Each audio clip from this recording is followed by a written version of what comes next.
Hello, welcome to another episode of Lexicon Late Night.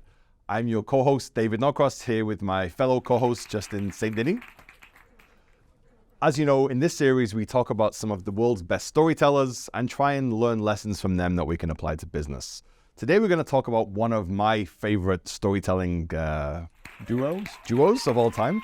It is Trey Parker and Matt Stone, the founders, creators, writers, voiceover artists of South Park. South Park. You got it. Going down to South Park, going to have myself a time. Yeah. So you've probably all heard of South Park. For those of you who are not fans, you probably imagine it to be a very crass, poorly drawn, profane, absurd, silly, ridiculous show. And you're right. It is definitely all of those things. It's all of those things. However, it's so much more. Within the absurd premise of these cut-out little cartoon characters, there are deep storytelling lessons and best practice that we can all learn from. Yeah. The show's been running for quite a while now.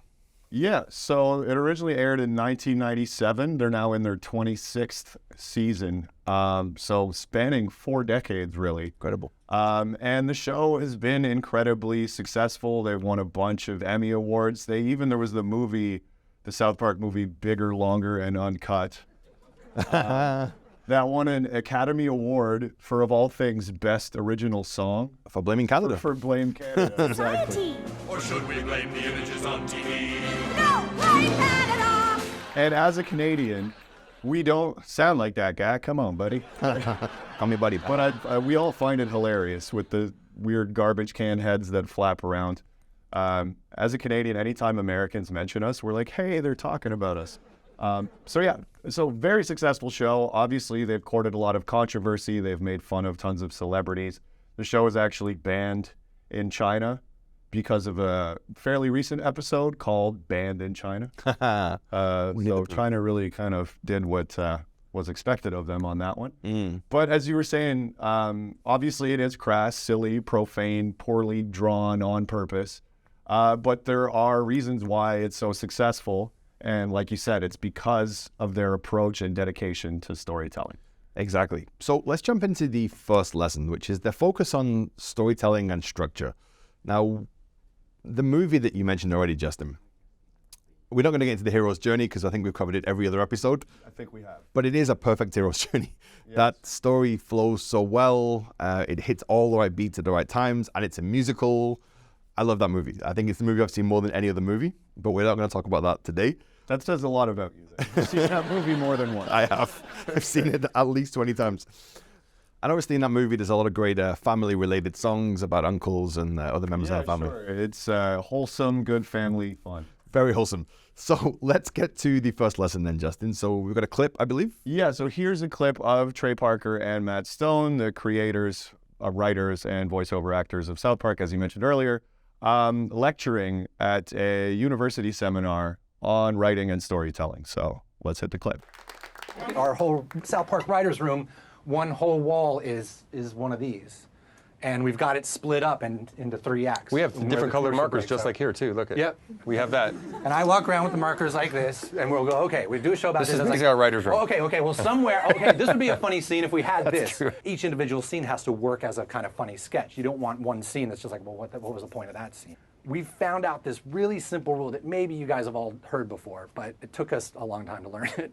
But we can take these beats, which are basically the beats of your outline, and if the words and then belong between those beats, you're f***ed, basically. You got something pretty boring. What should happen between every beat that you've written down is either the word therefore or but. Right? So what I'm saying is that you come up with an idea and it's like, okay, this happens, right? And then this happens. No. It should be this happens and therefore this happens. But this happens, therefore this happens. And that, as soon as we are able to, and literally sometimes we'll write it out to make sure we're doing it. We'll have our beats and we'll say, okay, this happened, but then this happens, and that affects this, and that does to that, and that's why you get a show that feels like, okay, this to that, to this to that, but this, here's the complication, to that. And there's so many scripts we read from new writers and things that we see. God, I see movies. And, you see movies that you're just watching, and it's like, this happened, and then this happens, and then this happens. That's when you're in a movie just going, what the am I watching this movie for? Just like, this happened, and then this happened, and this happened. That's not a movie, that's not a story.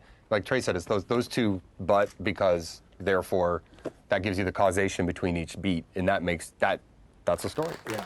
Amazing. These guys are, I know we've discussed how silly they are, but that structure, it's so simplistic, but it's such powerful storytelling because it forces you into building a good story, right? Yeah, of course. Like, if you have characters that are strong and you use this storytelling structure, you only need to come up with a premise, and then the episode almost writes itself. And so they've always got this fantastic structure in every single episode, however absurd or silly it might be. There's this underlying structural foundation that means that even the ones that don't hit, they still have a really clear narrative. And, you know, they're also quite a sweet couple. They always have like a little moral at the end. There's always a lesson to learn in there, like some kind of ancient fable. So these guys really are storytellers at their core. And as silly as they seem, they're as structured as any great writer could be. Right. And so that's the lesson here for business leaders is you can use this principle of not going and then, using the therefore but principle. So in any content that you create, be it blogs, video scripts, in particular captions, social media captions are an excellent way to use this principle. Because if you're just doing a hard sell, you're going, we do this, this is great, you need us. That's just and then. There's no story there. So if you can set it up this way, you go provocative opening statement or question. Okay, therefore, relevant background information, but you can't do all of these things on your own. Therefore, you might need help from us. That's just the perfect way to structure the story of a caption. Keep people on the slippery slope all the way through to the end. Yeah. Yeah, it's the age-old writing lesson of the whole purpose of the first sentence is to get people to read the second sentence and so on until they've read the entire piece. And if you use this principle of therefore but, then if you have a good idea to begin with, then the thing kind of writes itself. All right, so I think that's the LinkedIn snippet probably right there that we've got. Sure. Well, can we just play a little thought experiment here for the YouTube, for the real fans? For the folks at home. So you remember the 2004 election episode? Yes. Giant douche and turd sandwich? Yes, of course. So let's just go through that therefore but premise. So the South Park school mascot is a cow, Yeah. but Peter wants them to change it. Okay. Therefore They they need to come up with new mascots. So they have an election, but the only people who actually want to run for it are not taking it seriously. So they put together a giant douche and a turd sandwich. Therefore, This creates a moral dilemma for Stan, who doesn't want to have to vote between the two. exactly Because the only picks are a giant douche and a turd sandwich. right. But they say he has to vote because that's democracy. Therefore, he gets banned from South Park and sent to live in the forest. With PETA. Yeah, but Peter take him in. Therefore, he learns about their ways. But it seems they're marrying animals. Therefore, he has to leave. Yeah. And that ultimately learn the importance of democracy. Exactly. Yeah. There's also P. Diddy. Yes, Peter similar. Yeah. Vote or die. Yeah. Yeah. Yeah. I like your ass when you vote, bitch. He says that. It does. That's all. That's we can bleep, in quotes. In we can quotes. bleep these things. Yes. So definitely, even that is a serious topic. Even they can make it fantastic, and that's what's great about South Park is that they don't pick a side ever. They're just like everything is dumb from every angle, and we're gonna just analyze Not it. in a nihilistic kind of way, No. because there is a danger of falling into nothing matters. They always find a way to, there's always like an angle and some kind of lesson to it, and they're equal opportunity offenders, and that's something that they do very well, which actually leads us pretty nicely to our second lesson here. Exactly. So they do try to look at both sides of an argument, and they do it by focusing on contemporary topics. So Right. 2004 was the election. Obviously, at the moment, the world's going crazy, but every year, whatever's happening, they do try and incorporate that into their story. There's another episode that, not the storytelling point, but just the looking at both sides of an argument point, where the rednecks they love their country, and so they want to have a patriotic song country festival. And this is during the Iraq War, right? So it's obviously very tumultuous times. Seems like it's always tumultuous. It does, times in yeah. America. Both sides hate At each least other. 500 years. Yeah, for sure. I mean, that's so, but the point of the episode is that. So the liberals who are anti-war, they want to protest the war and have a rock music festival, whereas the rednecks who are pro-war want to have a country music festival. And then Cartman does this dumb thing where he knocks himself out because he'll go back in time. So he doesn't want to work on the school project with the other guys. And then so he like comes up with this elaborate way to go see what it was like with the founding fathers. Anyway, ultimately the lesson is that you need both sides. You need liberals and you need conservatives, and that tension between the two, that constant arguing, is what creates better results for the world. So Americans would do well to remember this today. Yes, if there's any Americans watching, please do pay attention. But for South Park, as you said, they've been around 25, 26 years already. That's a long time for any show to be on TV. Most shows don't make it past 10 seasons. 10 seasons is a lot of show. Why have they been able to have so much longevity? Yeah, so as we were saying, they comment on current events. A lot of the episodes are very topical. In the current season right now, the 26th season, they make fun of Kanye West. They make fun of Harry and his Meghan Markle. There's a word I'm avoiding using there because of the country that we're in. Do you want to not say that? We can say it. That's fine. It's the British monarchy. Sure. Okay. 100% British. I'm British. It's his monarchy too. Right, exactly. So we're all good. Yeah. The King of England is also the King of Canada. Yes. And I'm happy about it. I'm sure you are. But let's talk about that a little bit, because it's a great example. It's contemporary. Obviously, Harry and Meghan, they are very visible. They're on TV a lot, documentaries. They've got a book coming out, or already came out, that's dishing dirt on the royal family. They're very, very visible, seemingly by design. Yeah. And yet their main complaint is that they want their privacy. Yes. Which is exactly what the South Park episode Right. was. It is an absurd situation, and it deserves to be treated as such. And South Park do a great job. Yeah. So they do that. They comment on current events, but they also have certain stories that are entirely character driven. So they do a nice mix of both. And I think the lesson here for business leaders is that you should definitely comment on topical things. So depending on your industry, like ChatGPT, comment on that, the PDPA, all of these kinds of things, how supply chain disruptions will affect businesses due to the war in Ukraine. All of these things are worth commenting on. But in whatever industry you're in, there are certain things that will always remain true.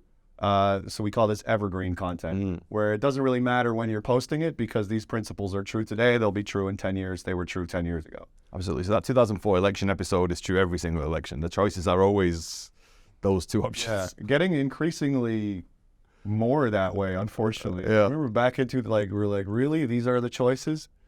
I don't want to get too political on this, but yeah, it's varying degrees of those two icons. Two icons. Yeah, sure. But absolutely, as you said, so businesses have to stay relevant because customers change, industries change. Companies that don't evolve die. You know, we talk about the Photoshop. I can't remember what the name is. That's how out of date they are. The Photoshop that no longer exists, that was replaced by Instagram and digital cameras. I have no idea what you're talking Exactly. about. So please comment in the comments. But obviously, Blockbuster was replaced by Netflix. Hotels are going the way of Airbnb. And I can't remember the name of the shop, but there used to be a shop that did all of the film for cameras and all of the processing for films.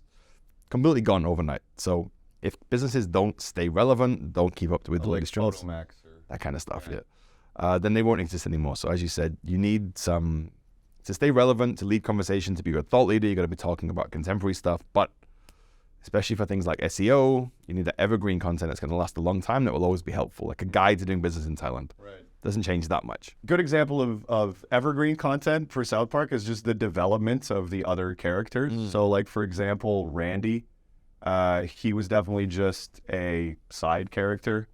But as the show evolved, they realized the potential of that character. And then there are certain episodes that are entirely just Randy based. And he is a fantastic character. Like the one I have in mind is the one where he has a few too many beers, and then he drives home, and then he has to join Alcoholics Anonymous. I should have but and then therefore this whole thing. Yeah. But just the fact that they have this like rich cast of characters is they can tap into them whenever they want to do one of these evergreen episodes. But then whenever something comes up in the news and current events, they can comment on that as well. So Yep. business leaders should be doing the same thing. So I think we've got our LinkedIn clips already. Again, I want to segue here. So this topic actually is super relevant to the movie as well. So you're probably a bit young to remember when the movie came out, I guess. I was 16. It'd have been Yeah, so this is what, 1997? So I would have been 9 years old. So a bit young. So I've seen it. I think it came out after the first season, maybe or the second season. So there's like 3 layers of things happening in that movie. There's a simple hero's journey narrative, which is funny. But then obviously the concept of the movie is that these innocent kids go and see a dirty cartoon, which makes the kids swear, which causes the parents to complain. Right. It was a meta commentary on what they'd experienced in the first 1 or 2 seasons. Yeah, of like, course. and the whole lesson was like, it's not our responsibility to raise your kids for you. Yeah. Like, we're a dirty cartoon. Like, if you can't take care of your kids properly, and it kind of fit into that zeitgeist. It was the same like Eminem kind of era, Marilyn Manson kind of era. There was a lot of that going on. So even like from the start, they've always been very meta and commentating on what's happening around them, what's happening to them. And there's nowhere else to fit this in, but obviously they're going to the Oscars moment. Yeah, sure. It's just legendary. Yeah, of course. I don't know if we want to elaborate on that. But the thing you were commenting on of hey, it's not our job to parent your kids. Yeah. You do that. I actually remember we had a memo sent out by the teachers to all of the parents saying, don't let your kids watch that because it's making them swear so much. And that happens in the movie. Yeah, and we were definitely doing that. Yeah. Hopefully no singing about Cow's mum. Well, Don't say it. don't do it, Carmen. Okay, so getting a little off track here with this Oscar story. So let's bring it back to the lessons to business leaders. So our third and final points, we have a clip for this one. And this is all about following a proven process. So let's hit the clip.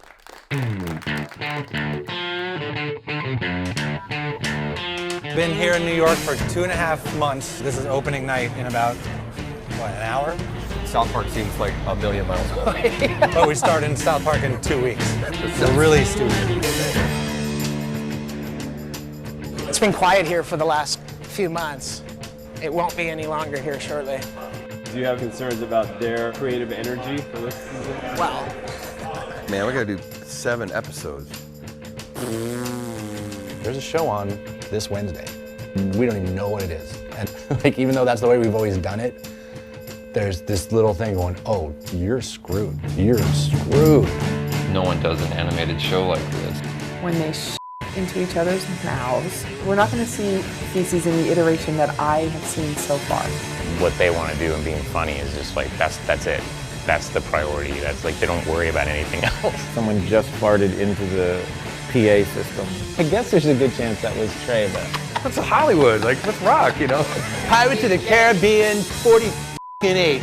You. We don't have any friends anymore. I wonder why. That the title fish and asparagus is not sitting well.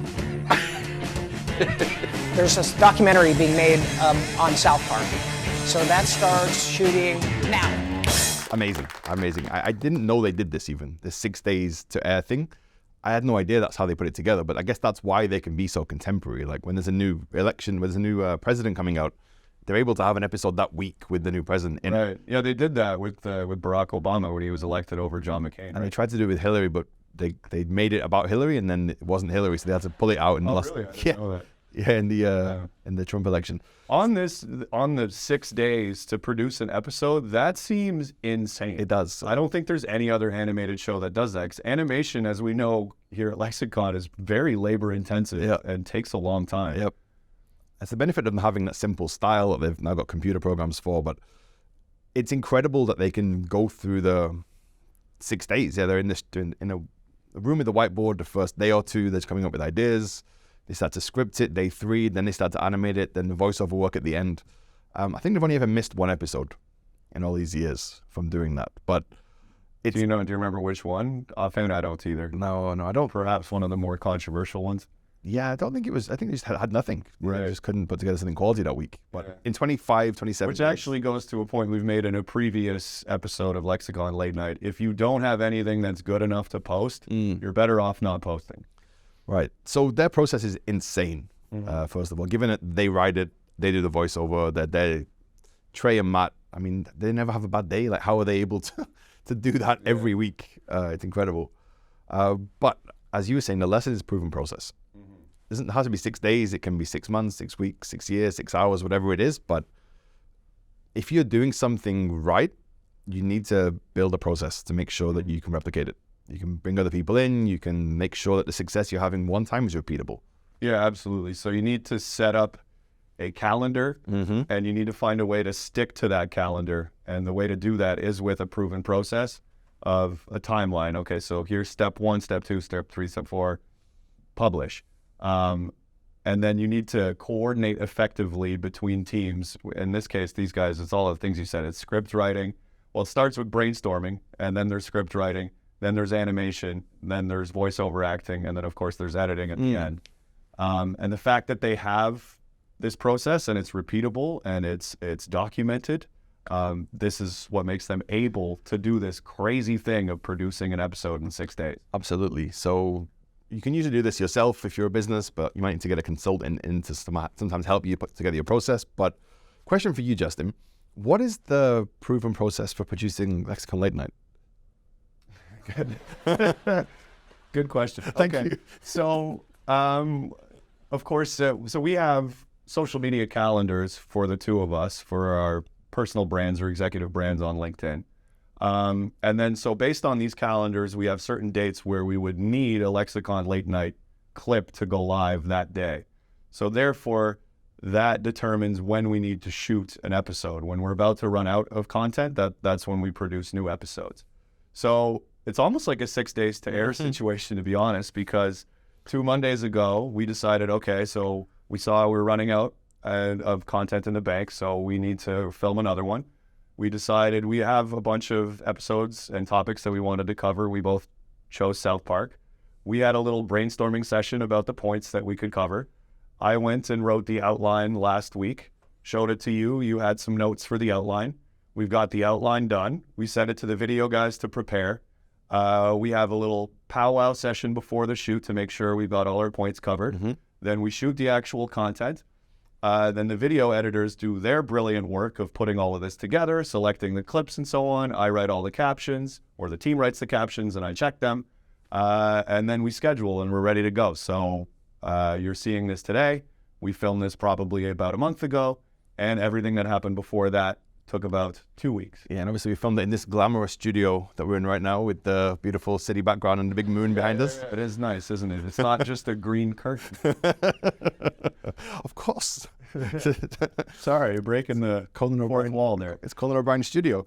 It's absolutely. So even something as simple as just two fellas having a little chat. Two buddies. Two guys. I'm not your friend, Gad. I'm not your buddy, pal. So the even something as simple as this, it takes a lot of prep to make sure it gets right. Pre-production is as important as anything else. The animation of South Park on its own is not that impressive. It's the storytelling, it's the structure. Combine all those pieces together and you get something truly brilliant. Yeah. So just to recap, lessons here for business leaders. Okay, number 1, storytelling. Okay, don't go and then. You need to therefore and then but. You can therefore and but your way all to the end. And then you can make something great with that as long as you start with a good idea. Point number 2 is comment on current events, but also don't forget to produce evergreen content as well. And lesson number 3, proven process. Absolutely. And watch the whole video to learn more, because that'll be a good LinkedIn clip. Very meta description there. So I think that's it. South Park, if you have never seen it, there's probably about 1,000 episodes to watch, so get caught up. Lots of great lessons here. Have fun with it, as those guys do. You don't have to be so serious, but underneath every successful campaign is a good story. And if all else fails, blame Canada. Come on, guy. Thank you. Good night.